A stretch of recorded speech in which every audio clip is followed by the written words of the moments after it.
Bonelab isn't going to change VR forever, and I'm tired of people saying it will. Let's talk about it.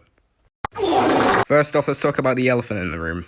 There he is. Also, my microphone is really shit, because my other one just decided to break on me. So yeah. Now, to talk about how Bonelab isn't going to change VR forever, we need to talk about the 3 games that did change VR forever. These games being Half-Life Alyx, The Walking Dead Saints and Sinners, and Boneworks.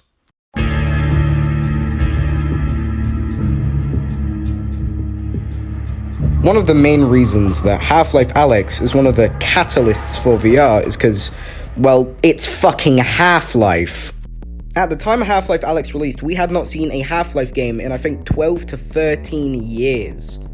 That's fucking crazy. So of course it's going to be fucking weird when Half-Life comes out with a new game exclusively for VR. It's just going to break everything and gonna be fucking sick. The game visually, stunning. The story, amazing. Just everything about the game is so fucking good and pushed VR to its limits and still does. It's incredible. Look at this trailer, it's fucking sick. Obviously, a big part of how, big this game is because, well, it's fucking Half-Life, but still, it's fucking incredible and one of the catalysts for VR. This is what really pushed VR into the mainstream and, people realized, oh shit, VR's good? VR can be really good. Obviously, it's not the best game, it's still kind of bare bones, but this is what really led us to getting the good VR games we have now.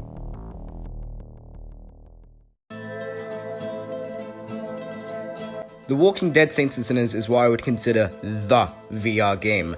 If I'm showing someone VR, this is the game I'm showing them. The Walking Dead Saints and Sinners is fucking incredible. Amazing visuals, great atmosphere, a absolutely fucking incredible story. I said that about Half-Life Alyx, but this one really does have it. And the gameplay of this one is super fucking good. The backpack, the fucking notebook thing, all the missions you can do. This really felt like, oh shit, this is a VR game. This isn't just a demo or a really, really, really good demo. This is a game. Obviously, the fact that it was from The Walking Dead made it very popular because, people play because, Walking Dead. But I like how this isn't even about the show either. This is about the comic books. The guns feel incredible. The weight things have is superb. Everything about this game was fucking amazing. And also the support after the fact. The game was supported for a very, very long time. And with the sequel coming out soon, this game is just utterly, I don't know, it stopped me from recording then. This game is utterly incredible. But there was a game before all of these that truly made VR a fucking brilliant thing, and that game was Boneworks.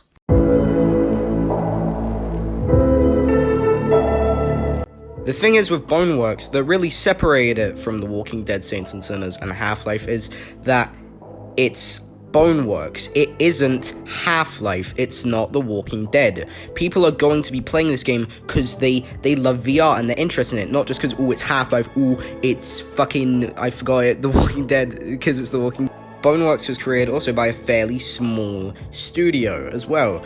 Everything about Boneworks is pretty fucking superb. The environment, the story, despite how confusing it is. I know it sounds like I'm saying the same about all these things, but they're so fucking good and they succeed everything really well. The main thing with Boneworks is its physics are phenomenal. Enemy types, phenomenal. There is so much that is amazing about this game. Sure, story, a little bit confusing if you haven't played Duck Season or just aren't generally trying to look for the story, but it is a fucking incredible game. This is the game that really pushed VR forward.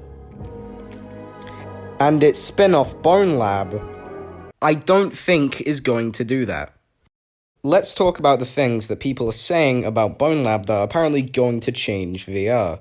I'm also looking back in editing, and I'm knowing how much I'm doing the lip slap. I'm probably gonna have to cut those stuff out.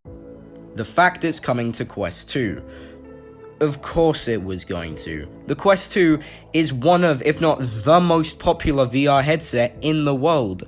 Of course, at the time when they started development, they were thinking, oh shit, this headset's starting to pop off. We better make it for it. This isn't a groundbreaking thing. Almost every studio that's making a VR game is making a Quest version, either be it at the time of release or later down the line. This ain't big, and this isn't really going to change VR. Sure, it's good. it's very good, and I like they're doing it. That's a really big sign and good thing.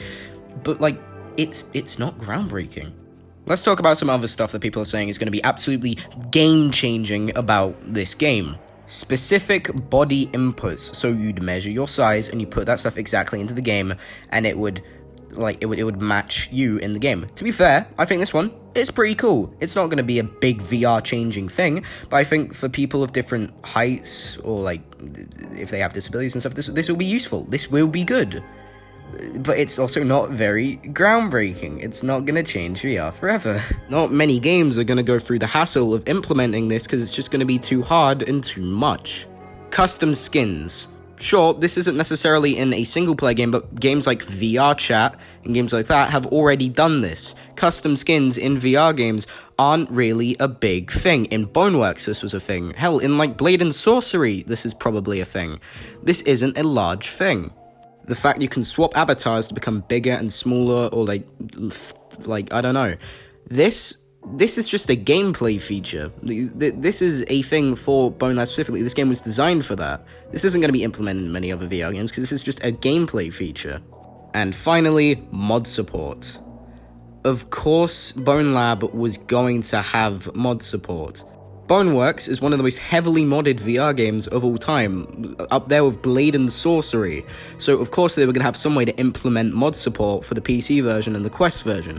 This isn't a groundbreaking thing. VR games already have mod support. To be fair, not a lot, and I do hope more have mod support, but this isn't groundbreaking, as I've said about like 80 million different things in this. Bonelab is just doing what Boneworks has done slightly better and adding in more, obviously with a different story and a campaign and stuff, but Bonelab isn't going to be groundbreaking. It's going to be great, it's going to be fucking phenomenal and good, but it's not going to do what Boneworks, The Walking Dead, Saints and Sinners, and Half-Life did. It's not going to change VR forever. And every time I see one of these titles on YouTube, I'm wondering why. Why are people saying that? These are the main things that I see.